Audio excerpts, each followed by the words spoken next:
Okay. Steven.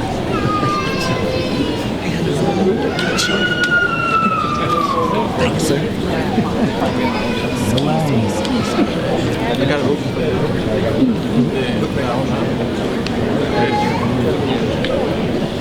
Let me say thank you to all the family members of these new firefighters who are here tonight and here to take part in this special occasion, because this is a special occasion, their graduation. Each one of these firefighters will remember this night for the rest of their careers. The badge pinning ceremony is an event that I still remember at my graduation in 1994. I was honored to have my lovely wife of 27 years pin on my badge. I know it was an honor for you and these firefighters to pin their badges on for the very first time. I want to thank those firefighters who had the privilege of mingling around before we started earlier and shaking the hands of retired firefighters that I work with, present firefighters that I work with. And as I kind of reflected back on that, many of them had a great impact on my career. The gentleman that just spoke to you, wearing so many hats, is one of those individuals. He inspired me, one of my mentors. He saw some things in me that I didn't see myself, and he encouraged me to keep pursuing the same way he encouraged all of y'all a while ago. And I just want to say thank you to those individuals that are here now. I look across this room and I see chiefs that I've had in the past. I see chiefs that I've worked with, firefighters that I've worked with, and just grown up in this job with, in this career. It's been an honor and a pleasure to serve with you. I want to thank our mayor, our honorable mayor, Ollie S. Tyler, our CAO, Brian Crawford, and their support for our fire department. She places public safety as a #1 item for our citizens and enhancing their quality of life. And the fire department and the police department in this great city work together to help provide that, and they support us so well. I want to say thank you to our council members of our city administration, that elected officials that support us. We thank you for how much you do for our department. You know the things that we need, you provide those things, and we appreciate that very much. I want to recognize this training staff. This training staff did a great job. I'd like to give them a round of applause.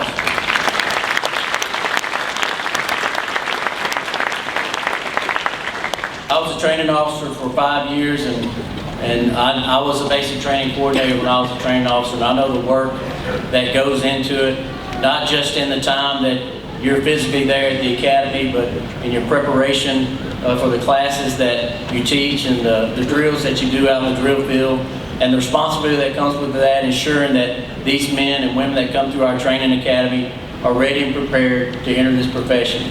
And I appreciate that. You keep them safe during it also, and that's an important factor also. They always keep the well-being of the recruit and their safety #1 during those training days and weeks that they're in. So I want to recognize them. I also want to thank the Operations Division. Many of the Operations Division came out and supported our training staff in a lot of the drills and training that went on. So I want to thank them also. The divisions also, all our support divisions that were part of their training, and they had the opportunity to visit those divisions and see the support network of all of us working together to meet the mission of the Shreveport Fire Department. So I want to thank all those divisions also. Now we enter into that sacred time of taking your oath. Class 61 of the Shreveport Fire Department. Prior to you starting your training, I met with each and every one of you. I asked you some specific questions about your character and your goals as a future member of the Shreveport Fire Department. It was then that I expressed to you the importance of becoming a public servant to our community and the responsibility and expectations that come with that. It was at that meeting that I gave you a copy of our department core values.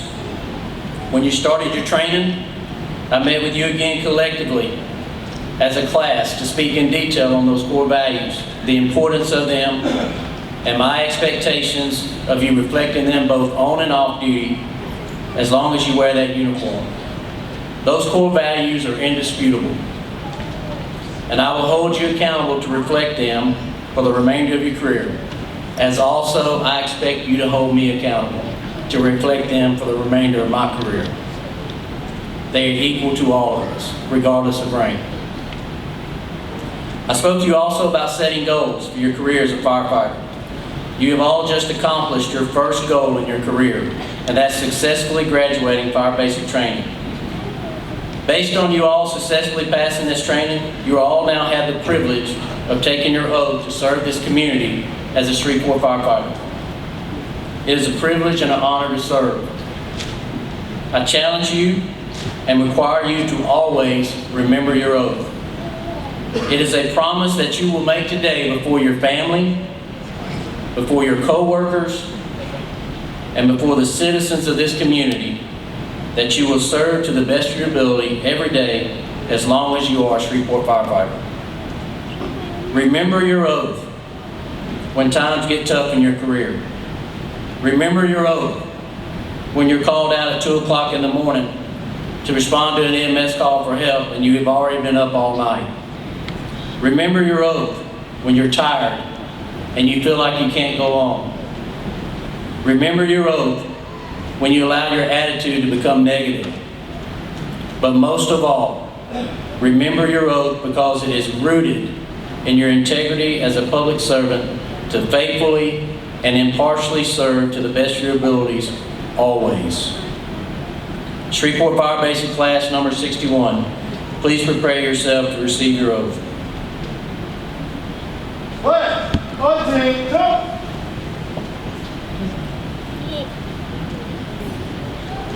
Please raise your right hand and repeat after me. I state your name. Recognize my obligation as a firefighter. And solemnly swear that I will protect and preserve life and property of the public we serve. And will faithfully and impartially discharge and perform all duties incumbent upon me as a Shreveport firefighter for the City of Shreveport Fire Department, according to the best of my ability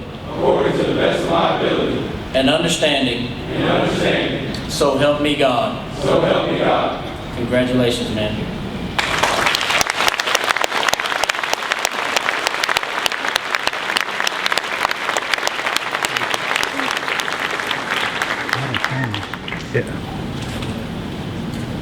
Adam Richardson. Sir, yes, sir. Adam, you will report to Station 1 on A shift upon completion of the EMT training. Station 1, A shift. Thank you, sir.